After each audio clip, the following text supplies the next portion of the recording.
Hello, and welcome to Ask a Licensed Cosmetologist.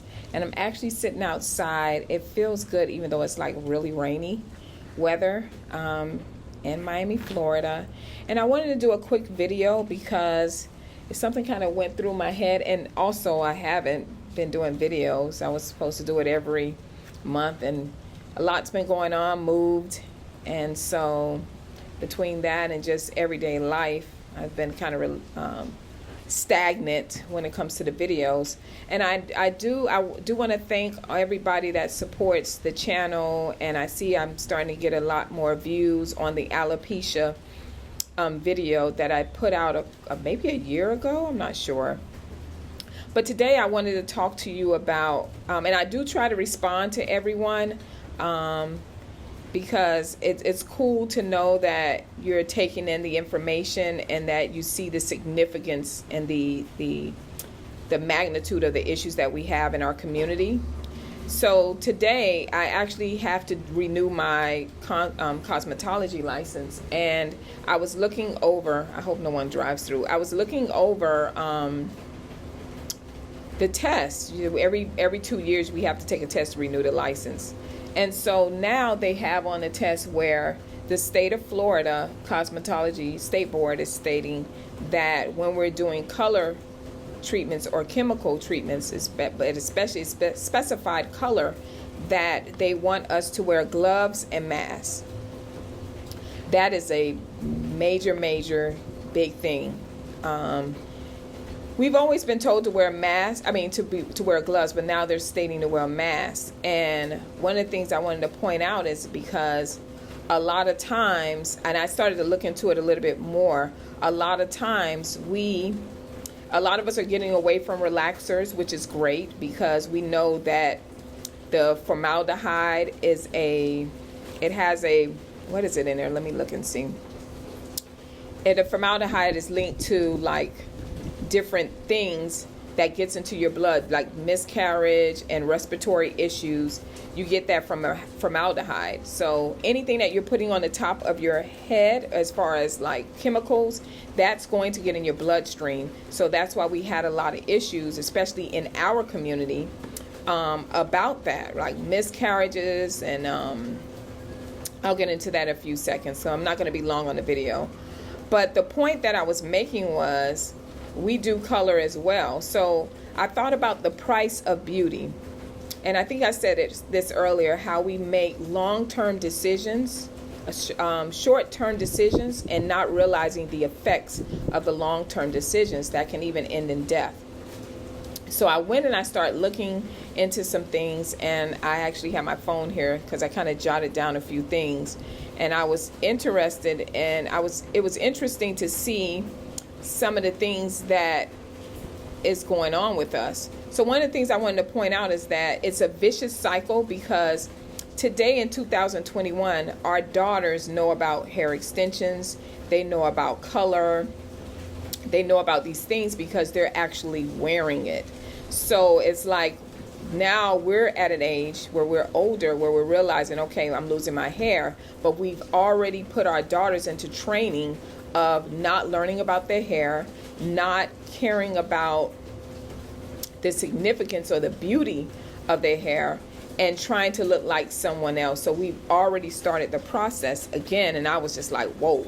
So one of the things I wanted to bring out was that I went and I looked at the Journal of Cancer. When I saw that saying about hair color and them wanting us to wear masks, I was like, why is that? And it says, Journal of Cancer, there's an article on there, and it showed the results of a study that tracked more than 45,000 women over 8 years. So for 8 years they tracked this. Black women who regularly use permanent hair dyes had a 60% chance of developing breast cancer than black women who did not. That is major. So remember, we like to do hair color to match our hair extensions. And then we're like, well, I don't no longer do relaxers, so I'm safe. But you're not safe. So if you realize, and I know everyone does, in our families, we have a lot of women that out of the blue is like, hey, they have breast cancer. It's not even in your family, but all of a sudden you have breast cancer. So that's something you want to check into. 60% higher chance of developing breast cancer than the black women who don't put color in their hair, who actually go natural, who actually don't care about the grays and embracing their age, embracing their naturalness.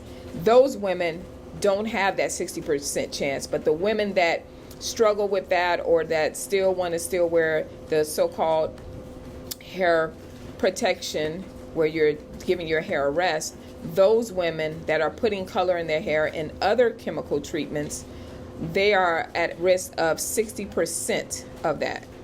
So keep that in mind, right? Okay, let's see what else I noticed. Straighteners, any chemical straighteners, were 30% more likely to develop breast cancer. This is used heavily, definitely, in our Hispanic community with the women that have the curly hair and they want it straight and silky, and in the black community as well with our women. We want that straight, silky look. We say, well, I'm not doing that relaxer anymore, but I'm going to put a kitty perm. A kitty perm is a relaxer.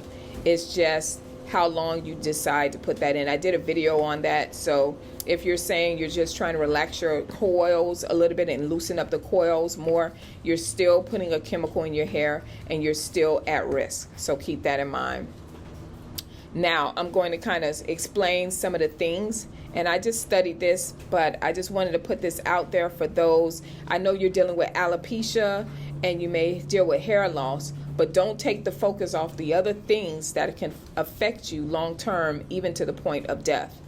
So some of the things that I saw, you have formaldehyde, which we talked about, is linked to miscarriage and respiratory issues. Various compounds, which I've had this happen to me, irritate the eyes and skin, burn and blister the scalp, damage hair follicles, cause hair loss, and cause respiratory disorders. Okay? Hair relaxers are linked to uterine fibroids. We've heard this before, and this is definitely true. I think I skipped over one. Oh, parabens and phthalates disrupt hormone functions and are linked to early puberty and preterm births. This is affecting our community, not any other nations, anybody else, us, right? So then we're going back to uterine fibroids, affect up to 80% of black women. So hair relaxers are linked to uterine fibroids, and it affects up to 8 in black girls and women at a rate 2 or 3 times higher than any other woman. See what I mean? Uterine fibroids affect up to 80% of black women during their lifetime. Breast cancer is a leading cause of death among black women. They generally have a more aggressive forms of cancer. This is heavy.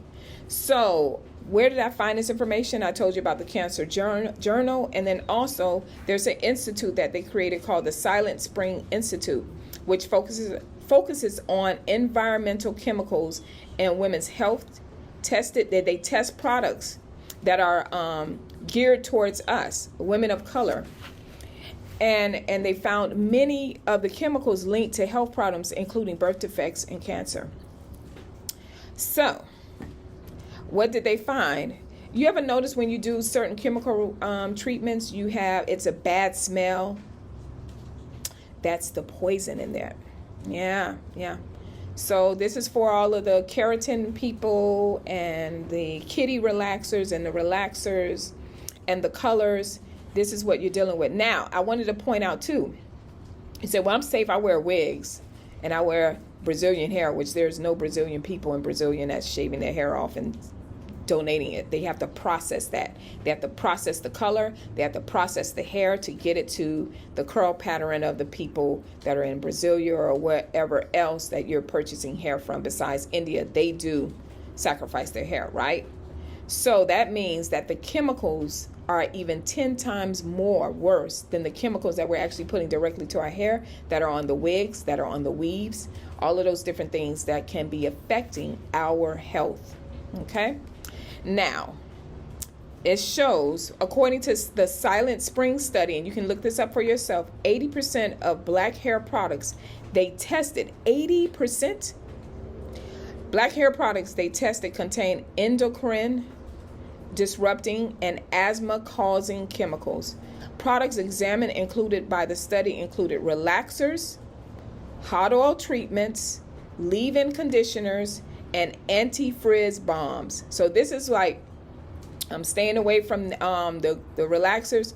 They're even in those products, 80%. The scariest statistic is hair relaxers that specifically targeted children had the highest levels of chemicals. So if you're one of those women that say, when I comb my daughter's hair, it hurts her hair, so I'm going to put this in and give her a little bit of loose curls, it says that they target young children and they put the highest levels of all those chemicals that I told you about and how it affects them, early puberty and all those different things in those products. So we don't just necessarily have to look into okay, I'm no longer doing hair weave, I'm doing natural hair. Now we have to look at the products that we're using in our natural hair as well. We have to look for the parabens in there. We have to look for the different things and then go and research what you're putting in your hair, because yes, it may be making it soft and luxurious. However, it's causing damage to your body. It's getting into your bloodstream and it's going to have a longer effect. So this is not a scare tactic. And believe me, trust me, I am so grateful to hear and see the remarks on people that have noticed the hair loss and they're doing things about it and they're getting away from this and they're embracing their natural beauty. But we have to keep in mind that all of this is geared towards us going back to our natural beauty.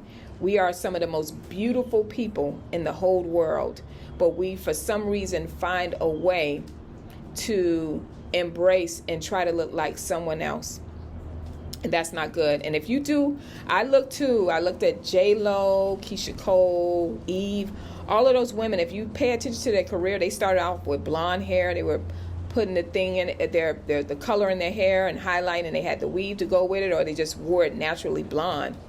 If you pay attention, it was a certain time in their career they had to switch and start wearing wigs, and they were not bleaching their hair anymore. That's because over time that hair started breaking off and shedding. We were not meant to do that. We were not meant to do that. So even if you're cutting your hair short and you're rocking a low afro, you still can cause major issues to your body. Think of breast cancer. Think of all of the issues that we suffer with in our community today, and take a look at the products in your cabinets and what you're applying, and educate yourself and learn about your hair. And there are safe products out there. You have to do the research and change that as well. Okay? I'm Shifra Ufaz, and I just wanted to tune in and say hello. Bye. Thank you so much for your time. Share, like. Bye-bye.